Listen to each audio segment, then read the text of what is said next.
Hello বন্ধুরা, আজকে আপনাদেরকে দেখাচ্ছি গ্রামের জাল দিয়ে জাল মেরে কিভাবে মাছ ধরে। দেখুন কি অপরূপ সৌন্দর্য, আপনাদের মনোমুগ্ধ করবে। এত সুন্দর, দেখুন এই জাল ফেললো, এত সুন্দর সবকিছু। এই সামান্য একটা যে জমির মধ্যে কিছু বৃষ্টি হওয়ার কারণে পানি জমছে, পানিতে এখন মাছ ধরতেছে।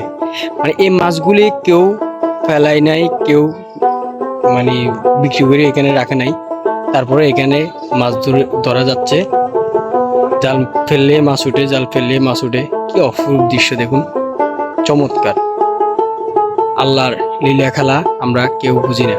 আল্লাহর তরবিও আমাদের থেকে, আমাদের জন্য রিজিক দিয়ে দিচ্ছে। দেখছেন, এটা আল্লাহর একটা নিয়ামত। ঠিক আছে, এখানে কেউ মাছ জিয়ে নেয়, তারপরও মাছ ধরা যাচ্ছে। এটাই গ্রামের সৌন্দর্য।